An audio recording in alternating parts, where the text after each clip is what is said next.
Today on Out and About Art, you'll get to see how your jury experience may have just become a little more exciting, how someone can overcome challenges to do what they love, and get an inside look at a night at the opera. It's all coming up on Out and About Art.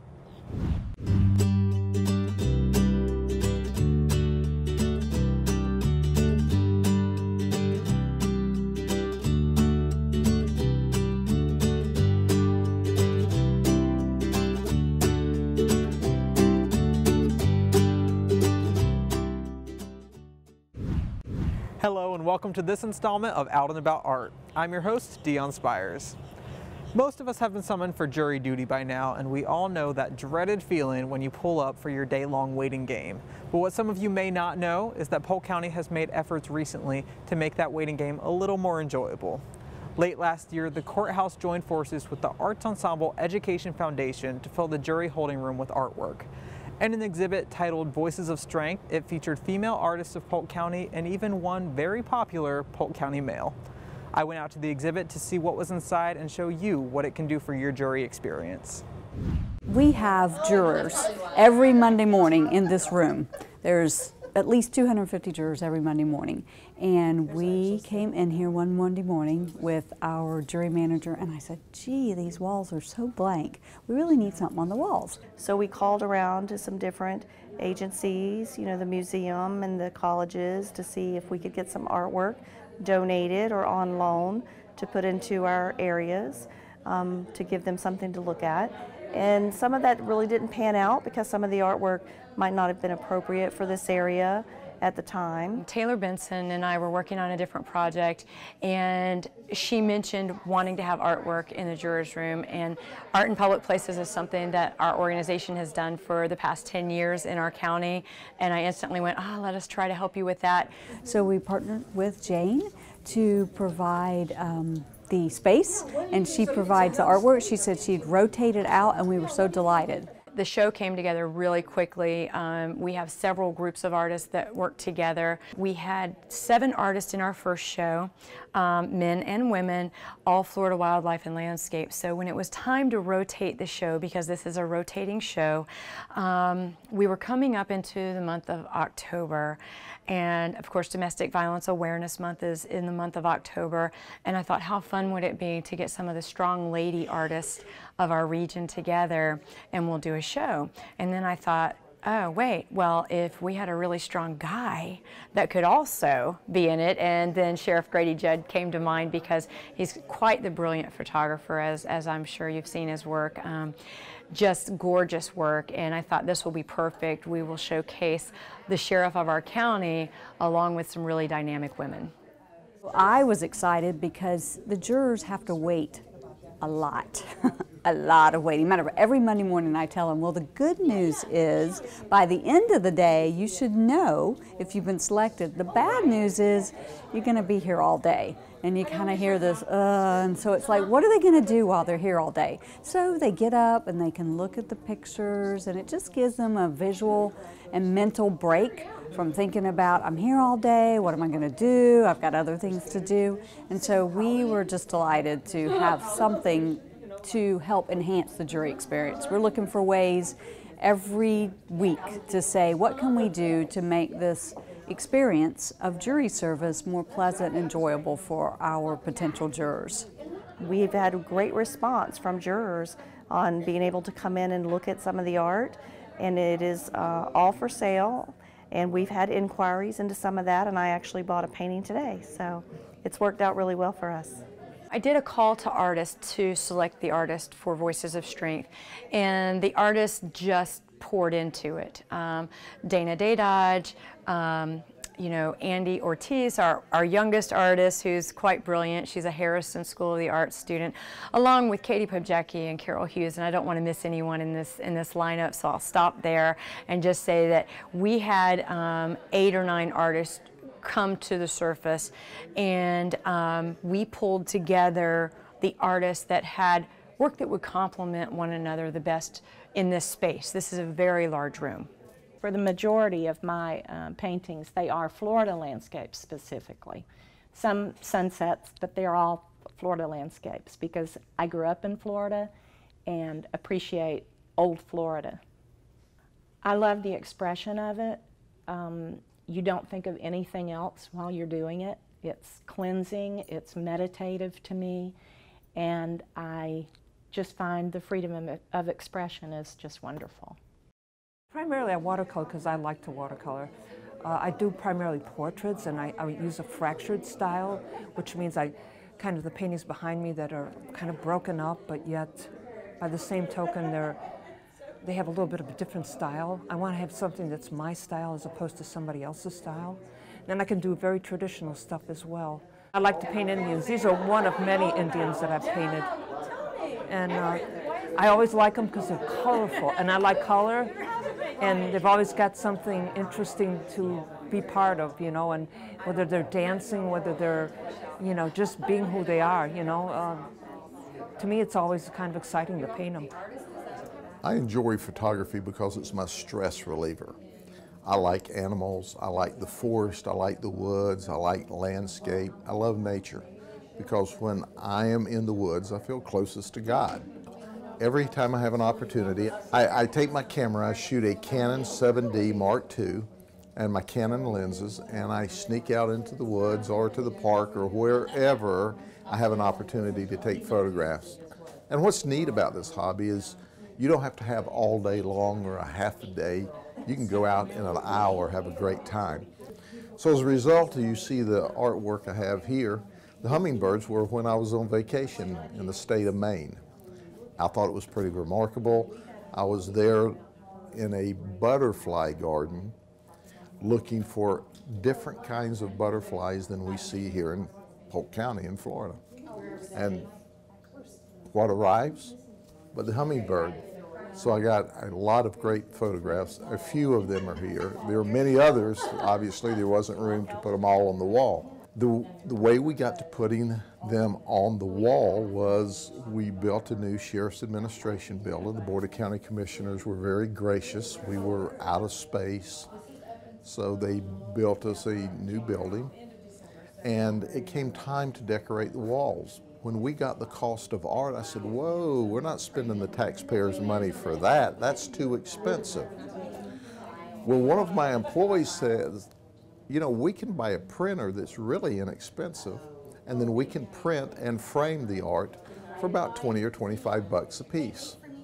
So we do a combination of things. We use our art, and in addition to that, we take photographs of our deputies and the members of our organizations in their different work areas, and we put them on the wall as art with motivational speeches or quotes. And as a result, it works good for morale. It's a real inexpensive way to put art on the wall, and we save the taxpayers money. So that's how it came about. The Voices of Strength relates to the female artists that are featured here in this room that are part of the Arts Ensemble Education Foundation. These women seem to be very strong artists and very strong women. And I think that we need to give young people something to look up to in our women these days. And when we can have women who show what they can do through art, it makes the kids want to do stuff too. Through arts, you can express strength in so many different ways and encourage people to use their strength in the arts by your expression. With voices, there is strength. That's the strength of not only our county and our community, but our state and our nation.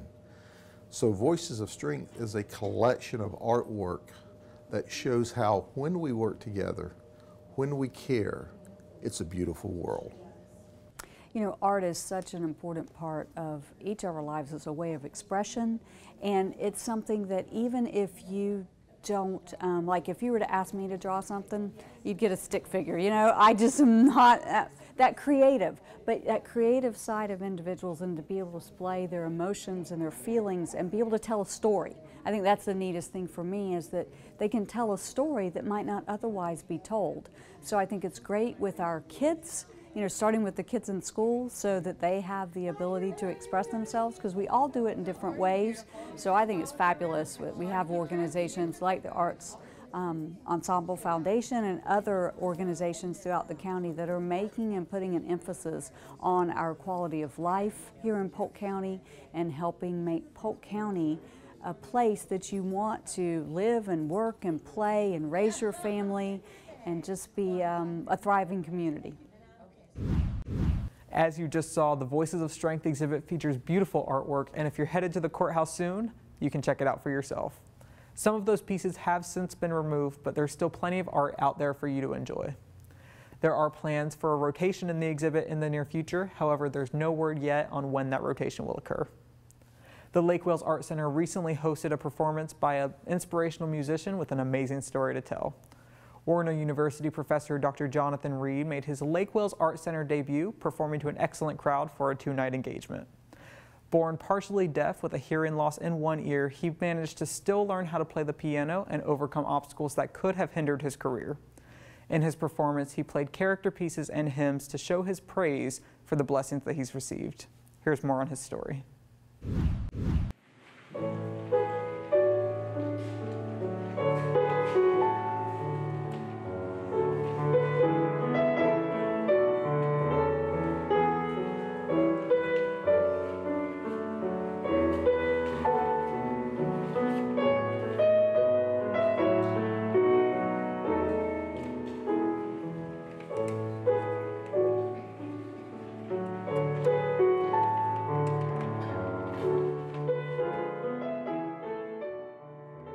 When I was born, there were a number of things that were problematic, and so they had to use some very strong drugs in order to keep me alive.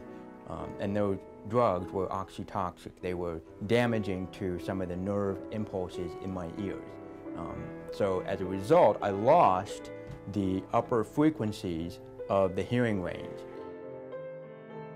When I learn the piano, if there's something up high in one of the upper registers of the piano, then I have to bring it down into a realm where I can hear it, typically an octave or so below, and then memorize how that feels, how I want that to sound, memorize how I can project that on there, and then bring it back up and just kind of hope for the best and project what that sound would be. Obviously, there's patterns on the notes as they go up that you can kind of gauge what that next note would sound like, even if you can't actually hear it. So it's kind of projecting sound onto a register of the piano that I just don't hear.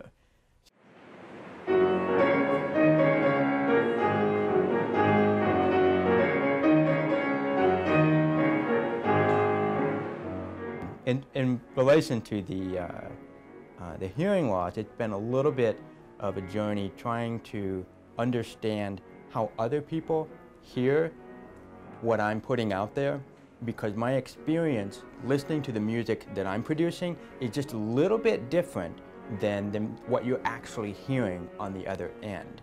And so it's been a system of evaluating, okay, what was your reaction to this? And so I rely a great deal on my teachers to tell me, okay, this needs to be this way, why are you playing it quite like this?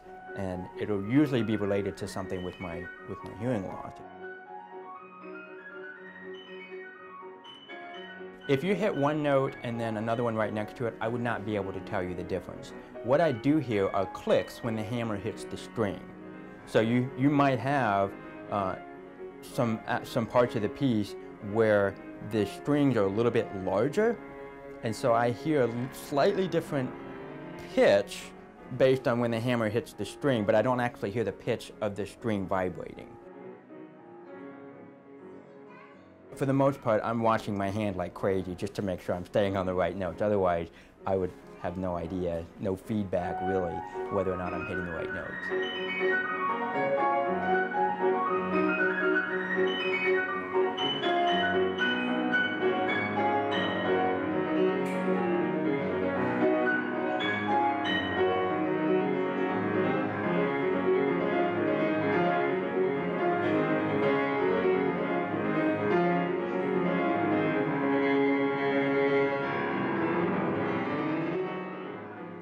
So I started taking piano when I was 8, and then really just progressed to the point where I really enjoyed what I did. I got past that initial, oh man, this is really hard type thing, and then just really started enjoying what I was playing, experimented with lots of different types of chords, and I was always fascinated with the sound of the piano and what I could produce, finding chords and progressions that made sense to me or that were new or exciting, and that always kind of drove what I was performing. And there was always another piece that I wanted to learn, and so I'd have to learn that, and I would have to develop my technique. And so I started entering competitions, and then in high school, and ended up practicing anywhere from 2 to 4 hours a day, and just kind of became part of my identity, and started playing in church and lots of other venues as well. There were definitely days when I was done with piano. I wanted to be finished, and it was really hard. But my mom wouldn't let me, and so she said until you're 14, then you can make a decision about whether or not you want to play piano. So I had to take piano lessons up until I was 14, and so that got me over that 2 to 3 year hump where most people quit and it gets too hard and that sort of thing. Of course, by the time I'm 14, it's become my life at that point, so I can't quit at that point, so I just continued on.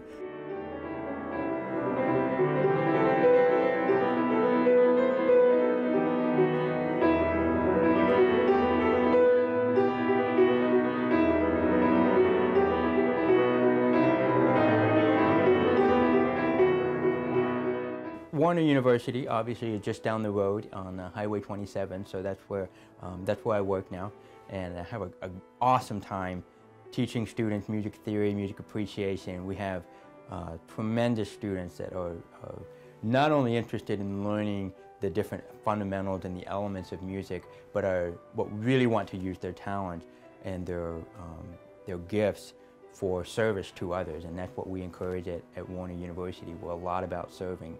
So this is kind of my way of helping to serve the community and bringing in that Thanksgiving spirit.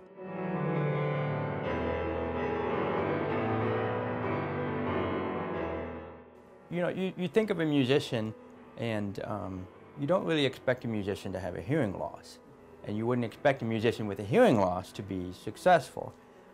And you wouldn't expect someone with a speech impediment to be a teacher, much less in a college or a university setting. And so I look at where I am and the difficulties that I've faced, and it's really been the grace of God that I've gotten to where I am.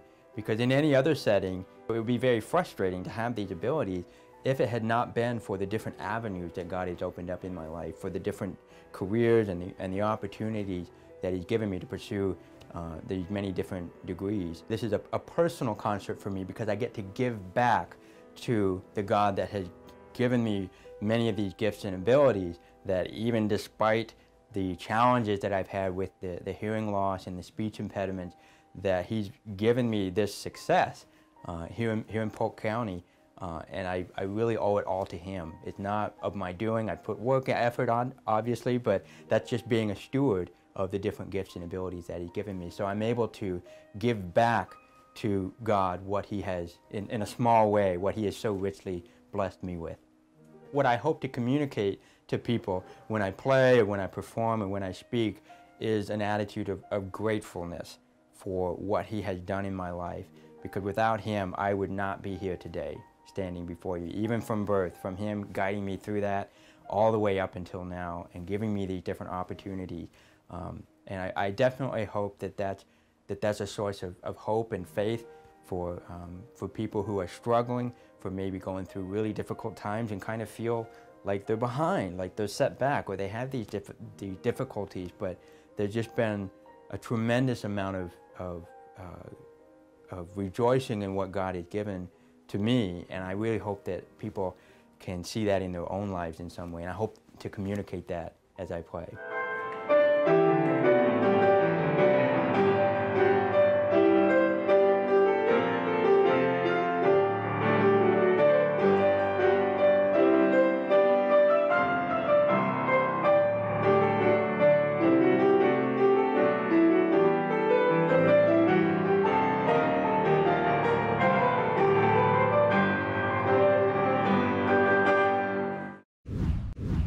Dr. Jonathan Reed currently teaches at Warner University and has released multiple albums featuring his work on the piano.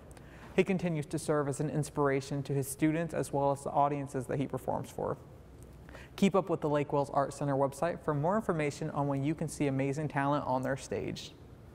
Florida Southern College hosted its own bunch of talent on their Branscombe Auditorium stage just last month as the Imperial Symphony Orchestra presented its Night at the Opera program.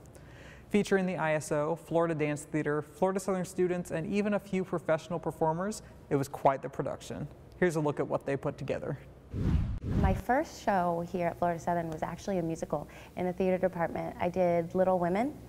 I came from big musical theater background, so coming in I was like, oh, you know what, opera's not really going to be my thing. I think I'm going to stick music major, but then as far as shows go, do a lot of the theater shows. That was my first and unfortunately my last theater production in the theater department anyways, because I actually got hooked on opera.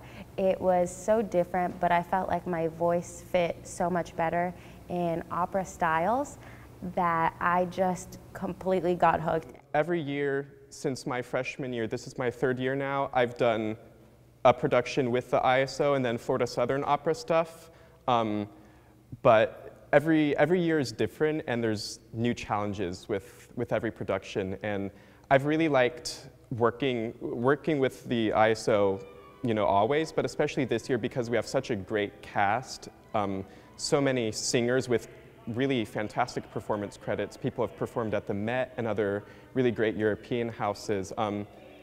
But not only are the singers great, but the producers and directors and conductors, they're all so fantastic. So it's a great experience for students here. It has blossomed, and just watching it grow and getting to see like these people doing their jobs and look up to them and learn from them, and little things that I would never think about, you know, they just do naturally, and if there's a problem can think of a solution, and it just is second nature to them by now. So it's so cool getting to experience that while still being in a college setting, having some comfort levels before I actually go out and do it by myself without absolutely anyone. Drink, my darling, drink to me, drink to all we used to be, to the days we used to know, in the rosy long ago. Love. I've sung all over the world for the last 30 plus years, making my living at singing opera in various venues, again, all over the world. I got my career going singing with Leonard Bernstein's last opera, A Quiet Place, and Leonard Bernstein was known as a fantastic conductor and a wonderful composer, doing things like West Side Story, Candide, those kinds of things. On those rare occasions where I'm out and we're singing and come across professionals, or that we do master classes or workshops and stuff with them, it's so cool to get to talk to them and ask them questions, simple questions from how do you balance a family life and being a performer, simple questions like that, to big broad questions of what brought you into music, what kind of roles have you played, how is the auditioning experience, everything like that, you know, what are some pointers that you would give? How do I do this? How do I do that? You know, like just being able to ask questions like that actually makes the world of difference. Those performers with such fantastic experience are so welcoming to newer people who want to follow in their footsteps. There's none of that diva attitude that people, you know, talk about. They want to help you. They're so encouraging. For this production and things in the past, they've always offered me advice, how I can improve my character. So I've always loved working with them. The combination of the professional coming in that knows what needs to be done and how to go about it, and then helping those that think, oh, you know, I think it's like this, and finding that right chemistry to allow it to happen, as opposed to imposing oneself on people. So it's very much a collaborative thing, and it has its own sort of growth that occurs with it. And each production that I've done here, it's had its own sort of energy and atmosphere about it that's allowed it to continue to move ahead. And that's what you want, especially in a piece like Die Fledermaus, which is such a huge ensemble piece.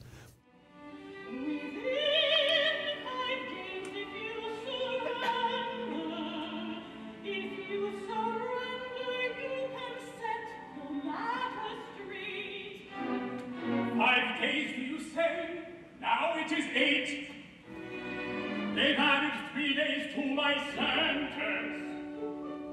This awful thing is all his fault. This very day I must appear. If I don't go, they will come here. That goes too far.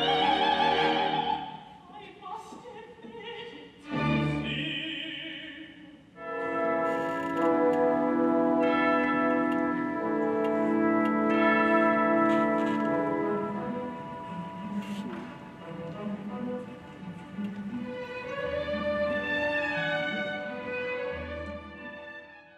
I've sung with the Imperial Symphony Orchestra on several occasions.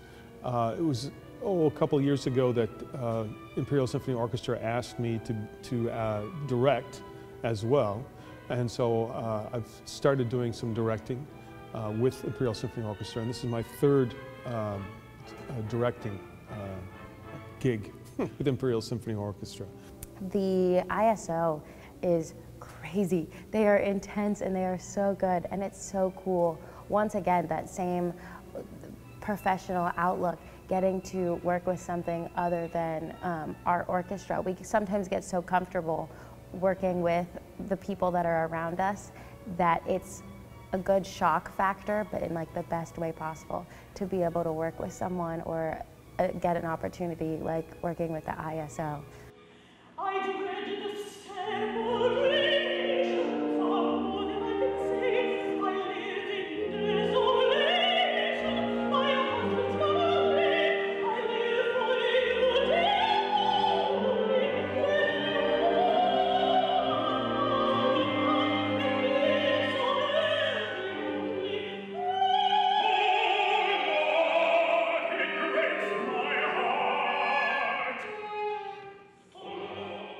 It's fun, it's rich in its music heritage as well as its entertainment. It allows, I think, those folks who are involved in music to go, yes, they're playing some great music, and to go along with that. And you know, all the way down the line, I've noticed that anyone who's interested in music, they usually start out with a classical bass. And so this kind of underscores that classical bass in a sense, and I think it helps to enrich it. In an opera situation, there's a lot of different ages, a lot of different styles of people, and a lot of different ages that also appreciate it. You know, you go out in our audiences and you see young college kids, you see some high schoolers, but you see our older generations as well. Not many things build a bridge and kind of fill in that space between those two ages. So I think it's really cool in a way for us to connect with each other. I love this art. It can bring people together, gets them thinking about whatever that opera talks about. Most of these subjects, even though they're often set in the past, they are relevant to any time. And I think that's the great thing about opera, and performing it can really, I think it enlightens the general audience. And even though it's a small community here, when I've gone to like events like cast parties and stuff and met donors and other audience members and stuff, they show so much appreciation, and I think they respect us for wanting to bring something to this community, and I also really respect them for wanting that.